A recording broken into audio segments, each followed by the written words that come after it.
I was hired as a tertiary character on the show. Spock wasn't even the second in command of the show when we first started doing it. He was a tertiary character. But for 11 years, we were in this strange kind of no man's land where we were all about Star Trek, but there was no Star Trek production. There is a television show that was cancelled after 3 seasons, never cracked the top 50 in the ratings, and was considered by the network that aided to be a commercial disappointment. The studio that produced it sold the rights without fully understanding what those rights were worth. The man who created it had to disguise its true ambitions just to get it on the air. And yet, 60 years later, that show has generated more than $10 billion in revenue, inspired generations of scientists, engineers, and astronauts, and produced one of the longest-running entertainment franchises in human history. The show is Star Trek, which first aired on NBC on September 8, 1966, and what most people know about it barely scratches the surface of how strange, how complicated, and how genuinely remarkable its story actually is. Because behind the familiar images, the pointed ears, the communicators, the transporter beams, and the 5U mission, there's a collection of facts so unexpected that even people who have watched every episode multiple times are unlikely to know all of them. This is the real history of Star Trek, and it is far more interesting than anything that happened on the Enterprise. Before a single frame of what would become the Star Trek series was ever broadcast, NBC had already rejected the show once.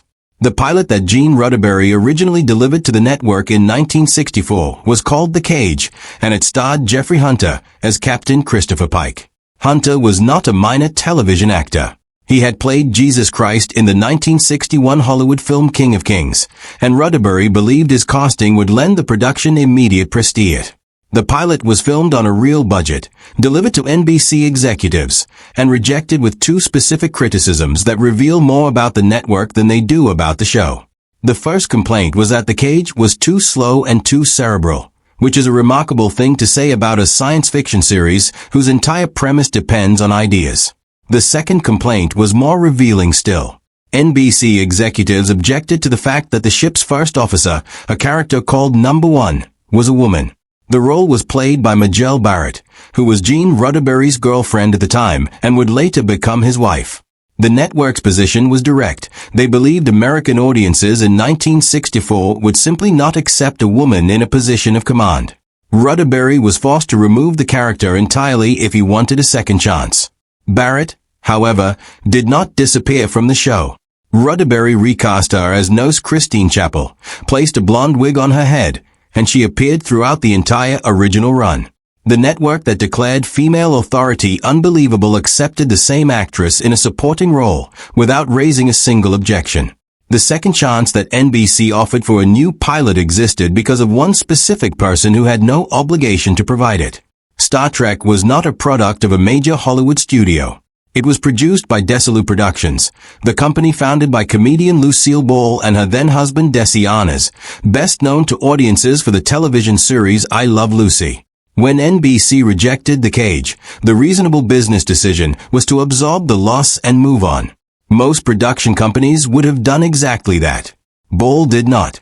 According to multiple accounts documented in Brian Lowry's book Star Trek, she personally authorized the funding for a second pilot at a time when networks commissioning a second pilot for a rejected show was almost without precedent. Her belief in the project was the direct reason Where No Man Has Gone Before was produced, the pilot that introduced William Shatner as Captain Kirk and successfully convinced NBC to order a full series. Without Lucille Ball making that call, the show that launched one of the most valuable entertainment franchises in history would have ended before it began. Even after the series was greenlit and moving toward broadcast, NBC's anxiety about the show had not resolved. The network's primary concern during the promotional period before the premiere was focused entirely on one character, Spock. When NBC began preparing materials for magazine advertisements and television guides ahead of the September 1966 premiere, executives made a decision that is genuinely difficult to believe in retrospect. Any photograph of Leonard Nimoy showing his pointed ears or distinctively arched eyebrows was sent to retouches before publication, and those features were physically removed from the images. The reasoning, as documented by network representatives at the time, was that Spock's visual resemblance to traditional artistic depictions of the devil would cause religious viewers to refuse to watch the show. NBC concluded that a character who looked vaguely satanic could sink the series before a single episode aired. The concern proved to be entirely unfounded. When audiences watched the premiere and saw Spock in full, the response was not alarm or offense. It was fascination. Nimoy received more fan mail than any other cast member during the first season, and Spock quickly became the most iconic character the franchise ever produced. The retouching has since become one of the more embarrassing decisions in network television history. One of the most famous and widely recognized pieces of science fiction technology ever conceived, the transporter beam, was not the product of a visionary mind imagining the future of matter transmission. It was a product of a production team that did not have enough money to show a spaceship landing on a planet. Gene Roddenberry's original plan for the Enterprise was practical and straightforward. When the crew needed to visit a planet, the ship would descend and land there. He began investigating what it would cost to depict this convincingly on screen, and the numbers were impossible. As Roddenberry later recounted in the 50-year mission, a comprehensive oral history of the franchise compiled by Mark A. Altman and Edward Gross, attempting to film a convincing landing sequence, would have consumed the entire budget of an episode before a word of dialogue was spoken. Shuttlecraft models presented the same problem. The special effects team devised an alternative. Rather than showing the ship move, they would show the people dissolve. The original transporter effect was created by filming aluminum powder falling in slow motion against a black background and layering that footage over shots of actors standing still. The result was a shimmering, sparkling visual that audiences had never seen before and immediately understood as something technological and futuristic. A budget problem became an iconic invention. NASA engineers have cited the transporter as an early inspiration for thinking about the physics of matter transmission, which means a cost-cutting trick from a television production in 1966 contributed in some small way to serious scientific conversation decades later. The hand gesture that became one of the most recognized symbols in global popular culture was not written in any script, not designed by a costume or prop department, and not suggested by a director or producer. Leonard Nimoy created it during rehearsals for the second season episode Amok Time, which first aired on September 15, 1967. Nimoy had decided that Vulcans, as a civilization far older and more developed than humanity, would have distinct physical customs that set them apart from human behavior. He wanted a greeting that felt genuinely alien. What he reached for came from his own childhood. Nimoy was born in 1931 to Ukrainian Jewish immigrant parents in Boston, Massachusetts, and he attended Orthodox synagogue services as a young boy. During the ritual known as Birkat Kohanim, the priestly blessing, the Kohanim priest would raise their hands and form a specific configuration with their fingers, creating the shape of the Hebrew letter Shin. Shin is the first letter of three words of profound significance in Jewish tradition: Shalom, meaning peace; Shaddai, one of the divine names; and Shekinah, which refers to the divine feminine presence. Children in the congregation were traditionally instructed not to look at the priests during this blessing. Nimoy, as he described in his memoir I Am Spock, had looked anyway, peering through his fingers as a young boy, and the image stayed with him for decades. Standing on a Star Trek set more than 30 years later, that childhood memory became the Vulcan salute. The accompanying phrase, "Live long and prosper," was written by the episode's author, Theodore Sturgeon. Gene Roddenberry later attempted in interviews to take credit for inventing the salute, but Nimoy consistently corrected that claim throughout his life, providing precise and detailed accounts of its actual origin. James Doohan played Chief Engineer Montgomery Scott, universally known as Scotty, across all 3 seasons of the original series and in 6 subsequent feature films. He is one of the most beloved figures in Star Trek history. What the vast majority of viewers never realized while watching him operate the controls of the Enterprise is that his right hand was missing its middle finger.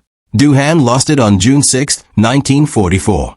He was a lieutenant in the Royal Canadian Artillery, and his unit landed at Juno Beach during the Allied invasion of Normandy. Returning to the command post after completing a liaison assignment between infantry and artillery units, Doohan was caught in machine gun fire and struck by 8 bullets. 3 of them hit his right hand and destroyed the middle finger entirely. 4 more struck his leg. 1 hit him directly in the chest. The chest wound should have been fatal. It was not fatal because Doohan was carrying a silver cigarette case in his breast pocket, and the bullet struck the case rather than his body. Doohan was extraordinarily careful throughout his career to angle his hand away from cameras, and the production team on Star Trek worked actively to keep the missing finger out of frame.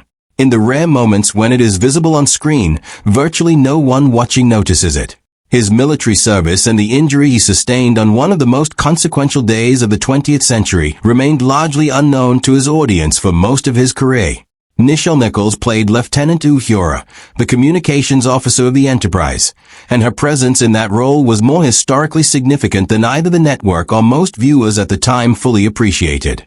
At the end of the first season in 1967, Nichols made a decision that would have removed her from the show entirely. She had received an offer to perform in a Broadway production, the kind of theatrical work she had trained for and deeply wanted to pursue. She wrote her resignation letter and handed it directly to Gene Roddenberry.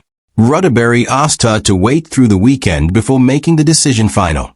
That weekend, Nichols attended an NAACP fundraiser in Los Angeles. An event organizer approached her and said that a fan of the show wanted to meet her. She agreed, expecting a routine encounter.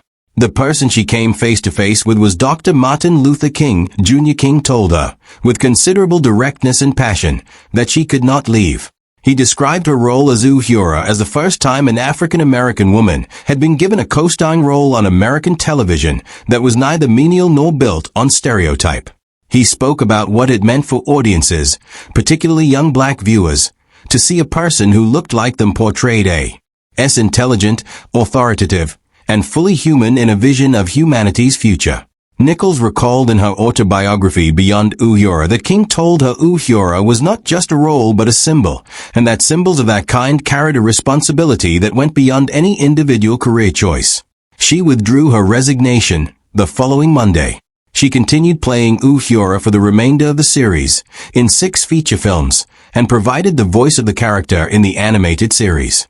Her decision to stay, made because a man she met at a fundraiser on a weekend when she had already quit, shaped the cultural history of American television.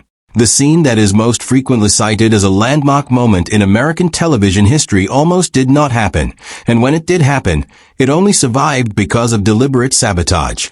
The episode Plato's Stepchildren, which aired on November 22, 1968, contains what is widely documented as the first lip-to-lip interracial kiss between a white actor and a black actress in American scripted television. Captain Kirk and Lieutenant Uhura, played by William Shatner and Nichelle Nichols, are forced to kiss by alien antagonists with telekinetic powers.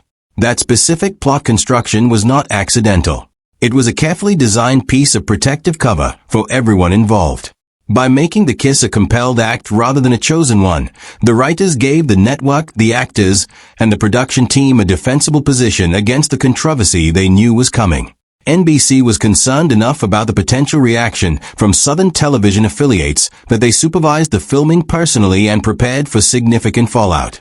2 complete versions of the scene were written and filmed. In one, the kiss happened as scripted. In the other, the camera was arranged so that at the critical moment, Shatner and Nichols turned away from each other, providing an edit that could remove all physical contact. Shatner reportedly resolved this problem himself by intentionally ruining every take of the alternative version, crossing his eyes, pulling faces, and making the substitute footage impossible to broadcast. Only the version with the kiss was usable. It aired as written, generated more viewer mail than almost any other episode in the show's run, and that mail was overwhelmingly positive.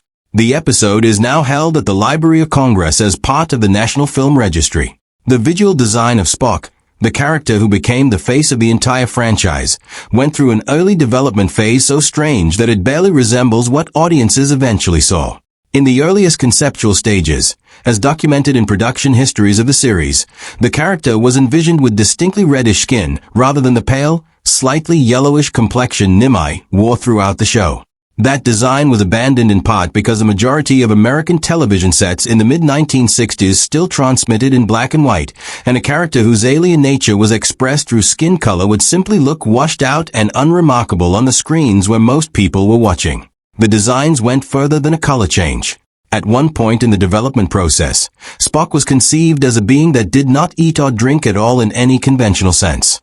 The proposed solution was to give a character an energy-absorbing panel embedded in his abdomen, a kind of built-in nutrition system that would have made him visually and functionally unlike any humanoid character that had ever appeared on screen.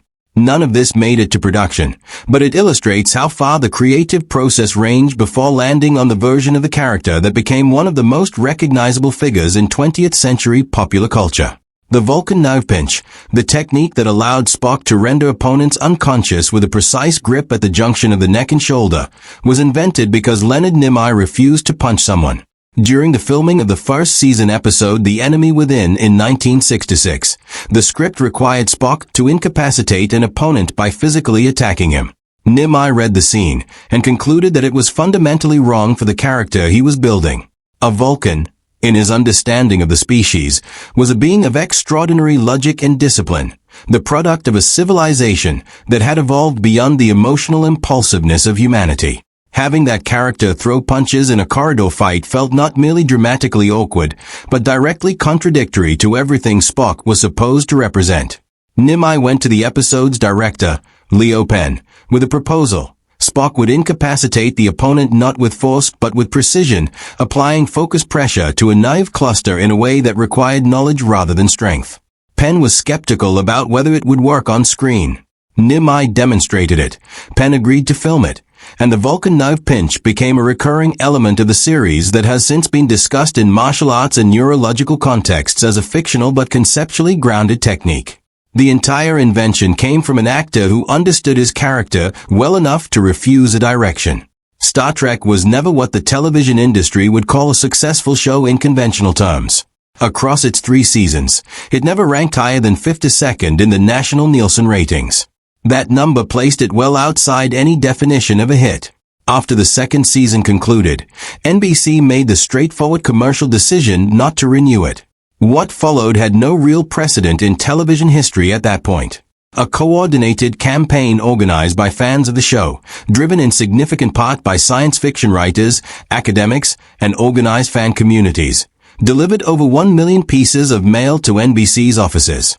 In the context of 1968, before email, before social media, before any form of mass digital communication, 1 million physical letters arriving at a network's headquarters was a logistical event that could not be ignored. The network renewed.